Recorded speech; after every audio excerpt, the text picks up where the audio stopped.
What is up, guys?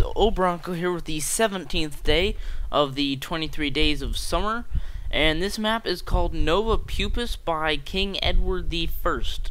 And when I first raced this map, I was extremely confused, and even when I raced it again, I was confused as well, because first thing I noticed on this track is the checkpoint layout is pretty bad. There aren't enough checkpoints, in my opinion, because I can't really tell where I'm supposed to go, especially in the start. As you saw there, I just went up the ramp and not through the tunnel. But then, that's just a personal preference. There should be more checkpoints. That way the layout is a little bit more straightforward, and it's not so much as a puzzle. Not trying to find your way around the map, just pretty straightforward racing. So that's one thing I think he could have done better, but overall, this is a really nice terrain track. I mean, I guess you could call it a hybrid, but most of it is terrain, and there's only some parts that are double wide, so you can call it a hybrid, I guess. But for the most part, it's on terrain, and as you can probably tell, it's on Tempest. So if you don't have the Tempest map pack, you aren't going to be able to download this. And that's one thing I want to talk about, is I don't know why people build on the map pack Forge Worlds, I guess. I mean, I don't really see any point, because especially on Tempest, I think Tempest isn't that good of a map, in my opinion.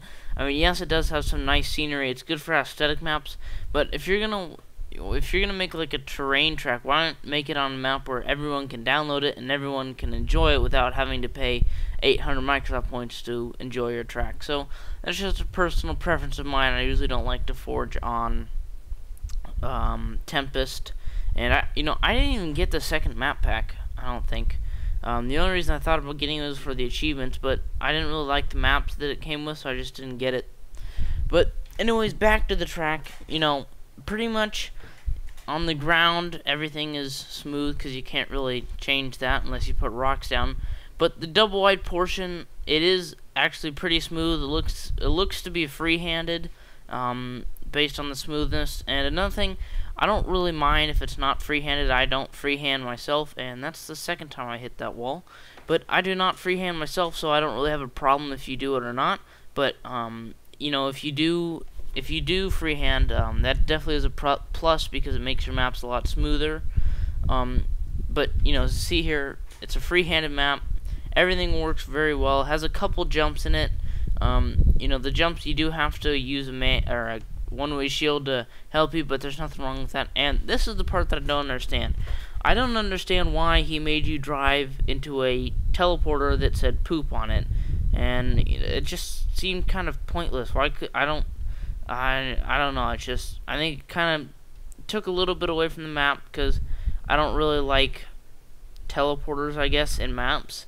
So, I think he could have done without it, because there's really no reason to have it at all. And also to write poop in it's just kind of dumb, I guess. I know that forging isn't serious and all, like your life depends on it, but, why not just show a little classiness, I guess, and make your maps the best that you can make them?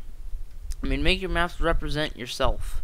And so if your maps are, I don't know, I just didn't see any reason to put the poop in there, and just a little distracting. But overall, really nice map, nice and smooth. I like the layout. Only downside is the teleporters, checkpoint layouts, but everything else works really nicely. I didn't really see any aesthetics, but that's okay. By the looks of it, he might have ran out of money, because he built pretty much all over Tempest. But I might end this commentary a little bit short. I think there's about 10 seconds left. But anyways, guys, thanks for watching. This is Bronco, and yeah, thanks for watching.